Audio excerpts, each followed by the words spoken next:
Hello and welcome to the Divorce to Bliss podcast. Here you will learn all things related to healing from divorce, mind, body, and spirit, so you can create a beautiful new life filled with happiness. I'm Rachel Ruby, author of Divorce to Bliss, divorce coach, speaker, and attorney, and I'm so glad you found me here. Hello and welcome. Today we are going to be talking about the importance of support networks. And most of us have support networks, and these can be friends, family, community, and groups of people who may be like-minded or going through what we are going through. But the important part when you are considering who is in your support network is whether they are the right people. And so we're going to talk a lot about that. But first of all, I wanted to share a quote about support networks that I have in my book, Divorce to Bliss. And the quote says this: "You can't achieve anything entirely by yourself. There's a support system that is a basic requirement of human existence. To be happy and successful on earth, you just have to have people that you rely on." And that quote is by Michael Schur. And I love that quote because it really talks about people that you rely on. And a lot of us get into this false sense of security with the people in our support networks because we think that if they love us, they are going to support us in any way, shape, or form, right? But a lot of times what I see with my clients and what happened with myself when I was going through my own divorce healing journey was that some of the people who I thought were my supporters, actually, when I kind of stepped back and took a look at them with a fine-tooth comb and really figured out why some of those people, when I spoke with them about my choices, made me feel down and not excited, and why sometimes some of those people in my support network would tell me what I should do. And so I started taking a really deep look at each one of those individuals. Now, granted, we all have bad days, and sometimes people love you so much that they'll give you advice even when it's not asked for, telling you what you should do. And the problem with this when you're going through divorce healing is that we are so easily influenced sometimes because this is something that most of us have never experienced, which is the ending of a marriage and the beginning of a new life, the we separating into just the me, right? And so sometimes we are so easy and quick to listen to those who love us because in our minds we think, oh, they love us, so they're not going to steer us wrong, right? But I urge you to, if you're starting this healing journey, or if you're even just in the beginning, or you're just starting your divorce process, or you haven't even begun yet, but you're about to look at and vet all of the people in that support network, all of the people you talk to, because they are going to, or will, or have already been so influential on you as you go through your healing process. So we're going to talk about how to really look at each one of these individuals and see whether they are the right people to help you. Now, just because you love them and just because they love you does not mean they are the right people to be in your support network right now. And we can take some steps to separate ourselves from their advice for temporarily. And that can really benefit us. So let's kind of go through how we want to do this. First of all, we want to look at each person and we want to see, are they truly supporting my choices? And that is the key. Okay. So a lot of times family, especially parents even, may not support your choices because of the stigma that is surrounding divorce, because of what you may have been taught all your life since you were a little child, that divorce is bad, immoral, wrong, that even about what you've been taught about marriage, that we stay in the marriage once we get married forever. And if we leave the marriage, that's a failure, that's quitting, that's, a disgrace to God and friends and family who supported the marriage. And so those ideas, although we don't think about it, most of us don't think about it at all when we're going through the divorce, those ideas are so common and so prevalent across many different societies. There are even societies that don't allow divorce.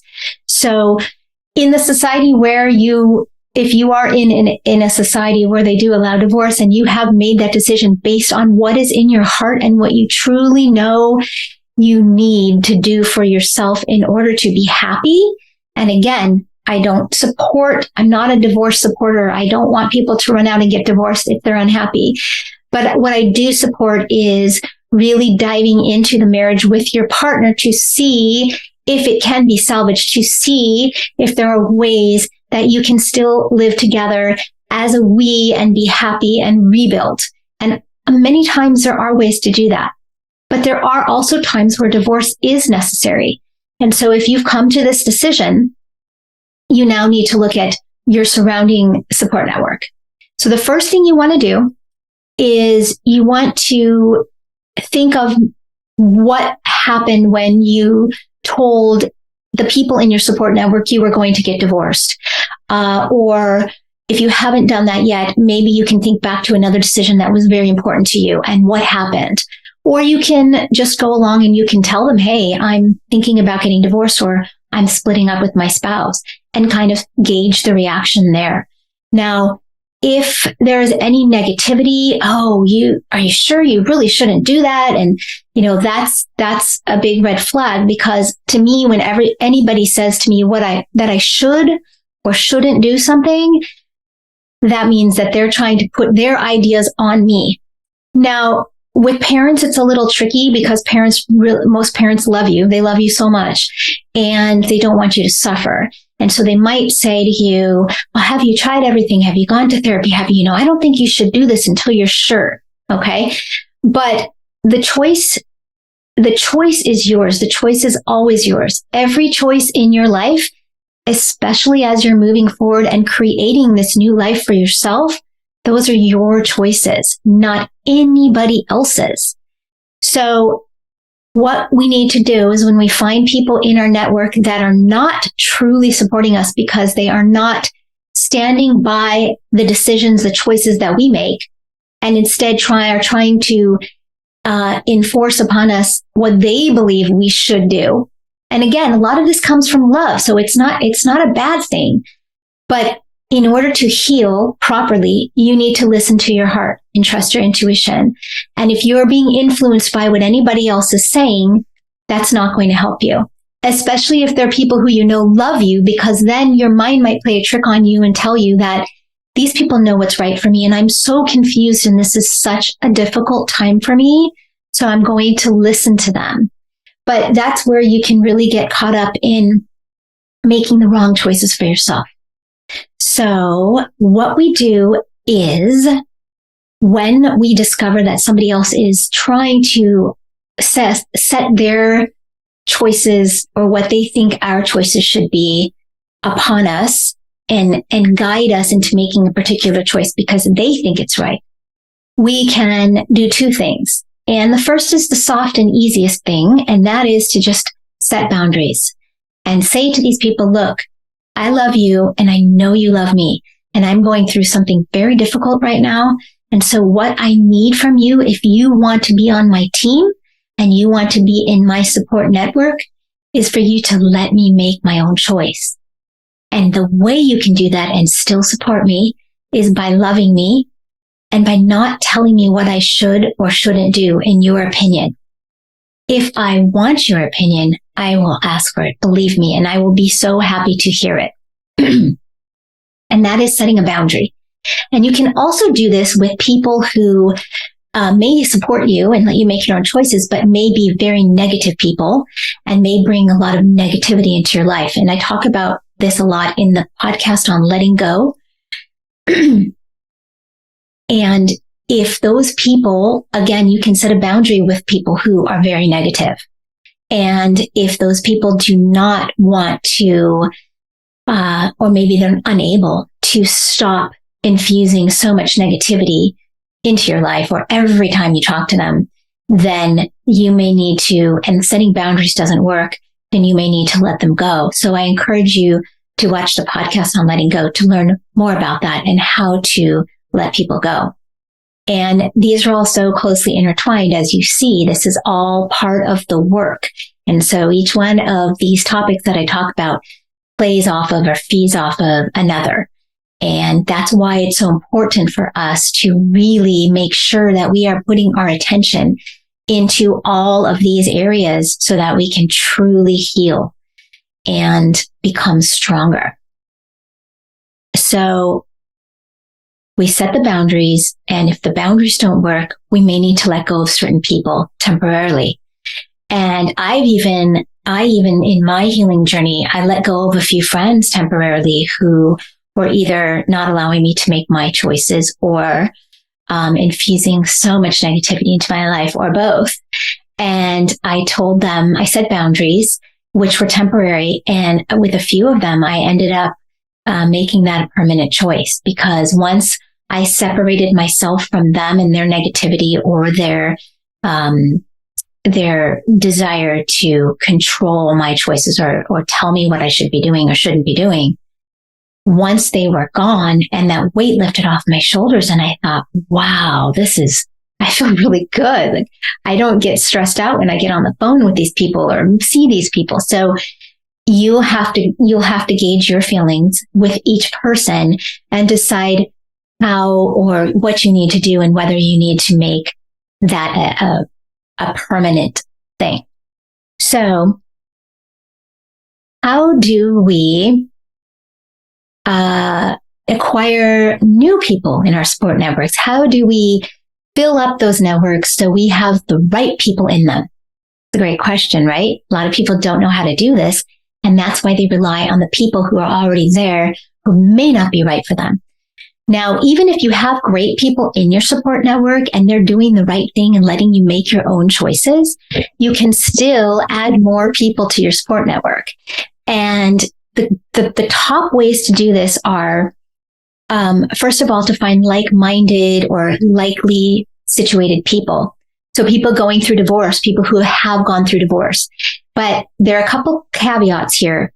One is that you want to make sure that if you do associate with people who are going through something similar, that these people are positive again. And I specifically want you to look at spouse bashing, because a lot of these online support groups through Facebook and online, and you can find so many divorce support groups. And I want you to, before you join it, start scrolling down and look at what people are saying, because some of them get really nasty, and that infuses the negativity into your life. Again, same thing as the people who aren't the right support people. That's a red flag that is not the right group for you to join. So you want to look for the groups that say we don't encourage and we discourage spouse bashing. You don't want to join groups where people are negative and talking about. It's okay if they're sharing their feelings and saying, hey, I feel really down and I'm having a really hard day. But if the tone of the group and the chat is very negative, this is just my spouse caused all my problems, and I can't believe this, and what a jerk. And they're bashing their spouses and talking, poorly about them. That is not going to help you. I promise you. Because you need to get to a place where you come from love. You have positivity. And again, as I've said before, it is so important to recognize that even though you are divorcing this person or have divorced this former spouse, this is somebody who you once loved. This is somebody who you chose to marry. This is somebody who you share a history with. And unless you were just married to them for a minute, you have history, and you may even have children with them. And so the marriage didn't work, and that's okay. Like I said, there are times when divorce is necessary, when two people aren't growing in the right direction and they can't salvage that. And if you've done the work to discover that and you've come to the realization that that is what you need, then you need to stay positive, because you loved this person. You had a life with this person. You had a future built with this person, and the future that you built in that relationship, in that future is no more. And that creates a lot of difficulty within our emotional field. It creates sadness and anger and frustration and confusion and even depression. And so we need to learn to be able to let all that go and come back so that we are only coming from love in everything that we do. And that includes talking about our former spouse. Even if that person cheated on you, a marriage doesn't just fall apart because of one person. Two people do that. If you start dissecting the marriage, you will see that there was something or many things before that weren't right. And the spouse that went out and cheated did so because he or she did not place importance on the relationship. He or she did not use love to view, hey, we loved each other at one point. We have this history, we have this relationship, and we need to try to work on that before I make a decision as to whether I'm going to leave or I'm going to want to be with someone else. And so it all is about respect. It's about love. It's about being in tune with your partner and their feelings. And so marriage doesn't just fall apart because of one person. So knowing that, we need to just take a deep breath first, right? And so dive into the fact that now we've made this choice to leave the marriage. And so wasting our time on negativity and who's at fault and who's an asshole for doing something that caused the relationship to end, and maybe focusing on your spouse having put you in this victim state. Check out my podcast on victim states, by the way, because that's really another important part of healing. But the spouse doesn't put you in the victim state. You put you in the victim state. Your former spouse does not put you in a negative place where you are just helpless. You put you there. Nobody is in charge of your own happiness but you. And so now is the time to just pull yourself up off the floor and start looking at this from a perspective of getting the right people into your life to support you. Okay. So again, going back to these online support groups, or even support groups that you go to in person. Maybe you are going to a group where you meet once a week with people to talk about divorce and talk about your, like a therapy group. Any of these groups where you are talking to, chatting with, texting with, writing to other people about your divorce, please do yourself the biggest favor you possibly can and make sure that the groups are positive and don't allow spousal bashing, don't allow negativity. Again, talking about your feelings and how you're feeling sad, feeling helpless, that's okay. That's not negative. But constantly coming from a place of, I'm right and my ex-spouse was wrong and he or she made me do all these things that are making me miserable now. That is a victim mentality, and you need to learn to get out of that. So find the positive people. Another way, besides online groups or therapy groups, where you can meet people who are positive, and usually because you're going to have such a strong connection with them, is to take a class, join a group where you're doing something you love. And do not do this online from the comfort of your home. Get out of your comfort zone and physically go somewhere. So whether you love to hike, cook, travel, you want to learn a language, dance, anything you want to do that sounds fun, sign yourself up for a class where you physically have to go to this class. And it can be once a month, it can be once a week, it can be every other week, but or even one time, go paint, go learn how to do something new.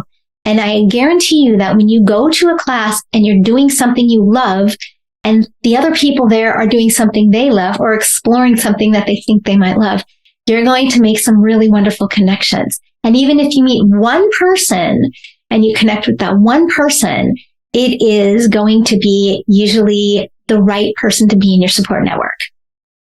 So I highly encourage that in taking classes. And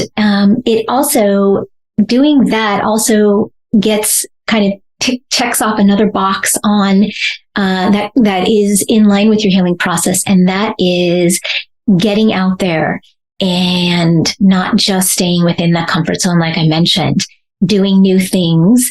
And that's how you start your new life. That's how you build. That's how you create. So get out there and find something you want to do. And you can change that up, and you can do different things. You can take different classes every month. You can sign up and do a dance class one month and do a painting class another month and learn how to cook another month. You can grab one of your friends who really truly supports you and go do a great cooking class, or learn to do salsa dancing, or hike, or learn to play golf, or do as team sports. Team sports are fabulous because you really connect with people and you work together as a team. And that is really great for building self-confidence as well. So that's another way for you to build up. And the last way for you to really build yourself up so that you have the right people in your support networks is to take a look at some of the ideals and beliefs that you have been taught throughout your life, as I mentioned earlier in the podcast. These ideas can be simple, like marriage is forever. We don't ever leave a marriage. Divorce is bad. Divorce is immoral. We don't get divorced.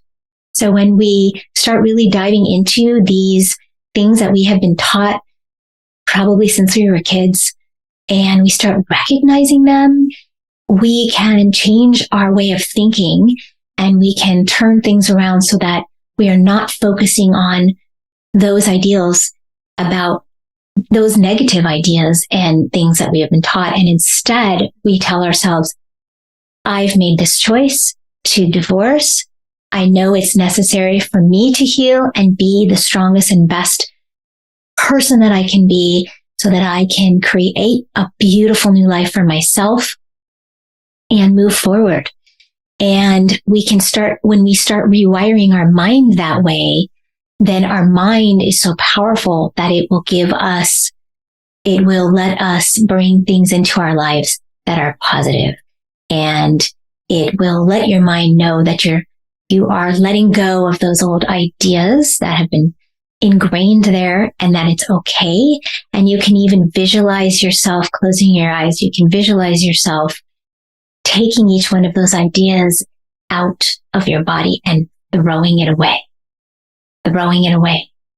So all these things that you've been taught by society, culture, religion, family, that are creating a lot of confusion within you when you are looking at leaving the marriage, those things need to be tossed.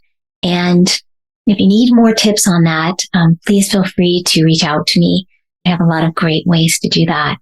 So there you go. Those 3 ways are fabulous ways for you to get started in building up the right support networks of the most positive people who love you, who support you and your choices, and don't want to dictate what your choices should or shouldn't be. So watch out for those words, the shoulds and the shouldn'ts, and make sure that you are getting the right support people from groups that you may join, that you are letting go of old ideals, old concepts, that you are learning to love yourself, that you are setting boundaries for the people in your life who say they support you, but may bring negativity or may not truly support you making the choices. And that if the boundaries aren't working, that you consider letting go temporarily of these people. And that you do what you love and you try new things and you get out of your comfort zone. And these are all fabulous ways to start building up your support network so that you can heal. Good luck, and let me know how your support network building goes and whether I can be of any help to you. Have a wonderful day.